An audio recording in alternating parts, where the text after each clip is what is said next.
आयशा मेरा किसी बूढ़े आदमी के साथ शादी करवाना चाहती थी जिसकी उम्र 70 से 80 साल थी और मेरे बाबा ने मुझे बचाया है। ठीक है, मेरा निकाह कासिद से करवाया है। ठीक है, और अब मेरी मम्मा मेरे बाबा के और कासिद के जाने दुश्मन है। ठीक है, धमकियां लगवा रही है और मैंने अपनी पसंद के साथ निकाह किया है। ठीक है, ये उसके साथ किया, अमना के साथ, अमना खालिद के साथ। उसके अब्बू ने खुद अपनी मर्जी से करवाया है। जो मेरी सास है वो मुझे ब्लैकमेल कर रही है। ठीक है, और जहाँ पे मैं काम करता हूँ मेरे ऊपर मेरे डॉक्टर साहब को बहुत ब्लैकमेल कर रही है। मेरे डॉक्टर साहब मेरी वजह से बहुत ज्यादा परेशान हैं। ठीक है, बहुत ज्यादा सीरियस हैं।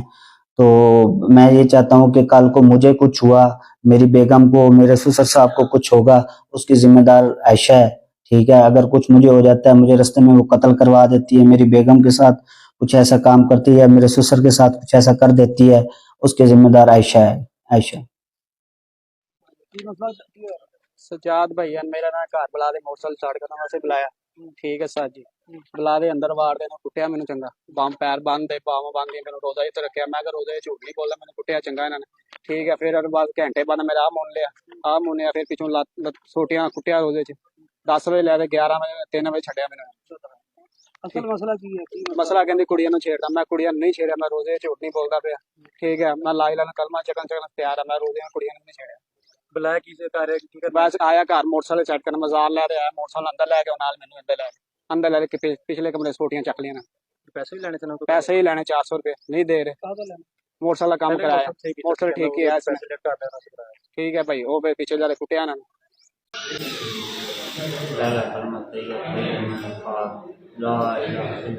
सबसे पहले जो है ला इलाहा इल्लल्लाह, फिर उसके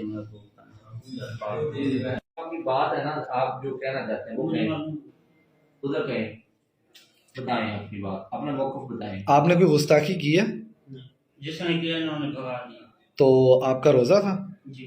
आपको इन्होंने मारा? ये आपने देखा, ये उतारे दिखाएं किधर किधर मारे इन लोगों ने, और किधर मारा है? बस यही उस साइड पे भी है। कमर पे भी मारा है। क्या नाम है आपका? नहीं, कमर पे नहीं। आप मुसलमान हो? शुक्र अल्हम्दुलिल्लाह। कलमा पढ़ो। आप पढ़ेंगे मेरे साथ? ला इलाहा इल्लल्लाह मुहम्मद रसूलुल्लाह। सबसे पहले पढ़ना है क्या? आप पढ़ें। हमें अल्लाह ने पैदा किया। ठीक है, ठीक है, ठीक है, हम अल्लाह के बंदे हैं। ठीक है। उसका नबी कौन सा? नबी करीम सल्लल्लाहु अलैहि वसल्लम। मैं पढ़ूंगा, आप फिर पढ़ें। जी। औज़ु बिल्लाह, मैं अभी पाक नहीं हूँ ना, हूँ तो फिर करें। ला इलाहा इल्लल्लाह और आगे भी पढ़ेगा। वो बाद में बता दें। है आगे नहीं पढ़ना। चलो ये बता रहा हूँ, आप कोई दहशतगर्द थोड़े हैं यार। आपने तो बना दिया। नहीं, क्या मसला है? बनाया हम, आप बनाई बैठे हो, मुझे यहाँ पे क्यों लेके बैठे हो? नहीं, हमने कोई आपको कोई बात मामला है क्या यार,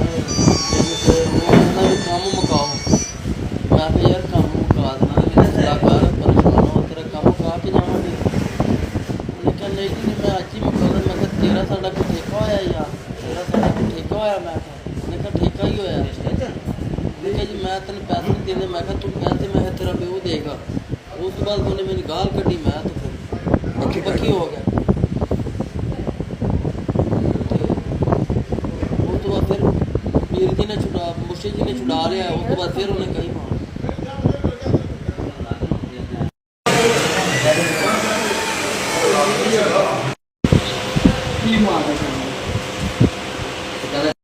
हाँ जी बाबा जी क्यों है? काम करते पैसा जी ठेकेदार आ गया, वो कहता जल्दी करो ये काम नहीं करो। असले निबड़ जाएगा यार। मैं कोई साढ़ा ठेका तो है कोई नहीं, जिन्ना काम होगा उन्ना अं कर जाएंगे। चलो कोई 10-20 मिनट उत्ते भी लग जाएंगे। वो गर्म हो गया, ये कहता ठेकेदार है यार, कहता कोई ये तो नहीं हम शाम तक ही लगी रही। अज तो उत्ते टाइम हो गया काफ़ी, चलो 10 मिनट ला देंगे। उन्हें कड़ी गाल करते एक दूजे ना गर्म हो गए, बखी पै गए। पहला लड़ते रहे, मैं छड़ा रहा, नहीं छुड़िया। वो भी कट्टे वर्गा है, ये भी कट्टे वर्गा, दोवें लड़ते। मैं बूढ़ा बंदा नहीं छड़िया। जे छुट छड़ा होया तो उन्हें कई चकी है, कहता मैं तेरे कई मार के जान कर जा। कई की ना ठेकेदार का? ठेकेदार का ना इमरान, बाकी घर का नहीं पता। ਅੱਡੇ 'ਚੋਂ ਅਸੀਂ ਮਜ਼ਦੂਰ ਜਾਂਦੇ ਹਾਂ